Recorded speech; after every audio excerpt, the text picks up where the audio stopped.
Selamat malam semuanya, perkenalkan saya Anggun Noviana dengan NIM 1525425076.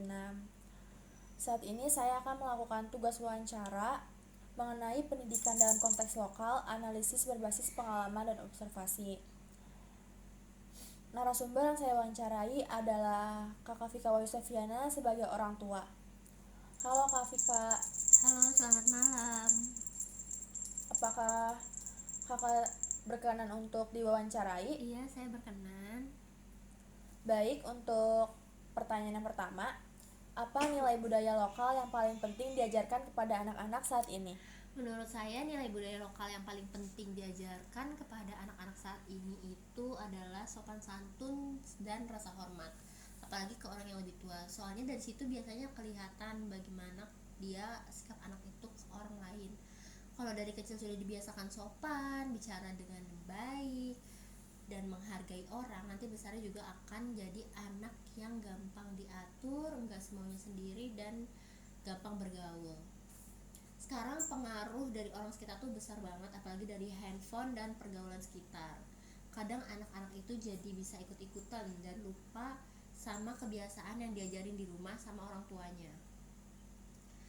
Makanya menurut saya orang tua harus tetap selalu ingetin anaknya dan kasih contoh langsung, bukan cuma nyuruh aja anak-anaknya buat tetap bersikap baik dan mematuhi budaya-budaya lokal. Selain itu gotong royong juga penting biar anak gak jadi individualis.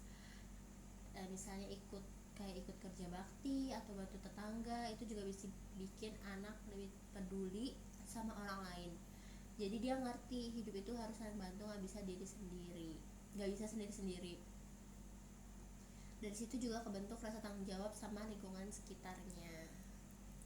Oke, baik. Untuk pertanyaan yang kedua, apakah pendidikan di sekolah sudah membantu melestarikan budaya tersebut? Kalau menurut saya pendidikan di sekolah itu sudah ada ke arah sana, karena kan ada mata pelajaran PPKN juga, pendidikan kewarganegaraan, dan juga kegiatan-kegiatan ekskul lainnya yang menyokong untuk melestarikan budaya tersebut kan. Anak-anak jadi dikenalkan dengan sopan santun, gotong royong, sama budaya-budaya lainnya.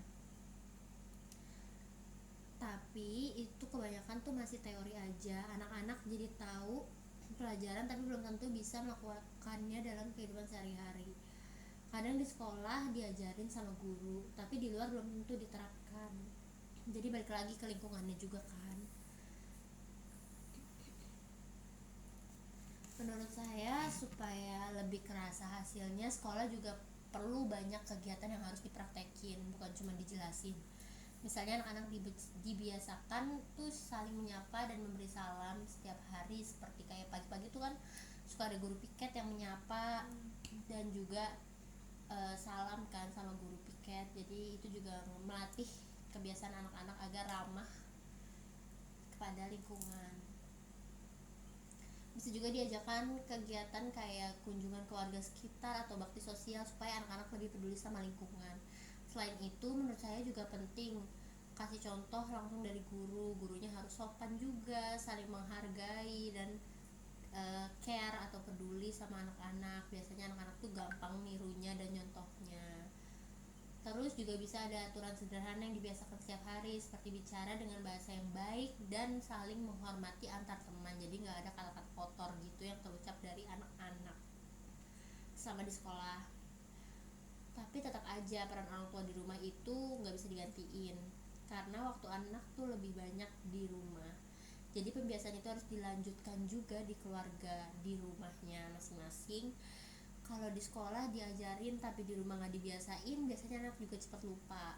Jadi menurut saya harus ada kerjasama antara sekolah dan orang tua supaya nilai-nilai budaya itu benar-benar tertanam di anak-anak.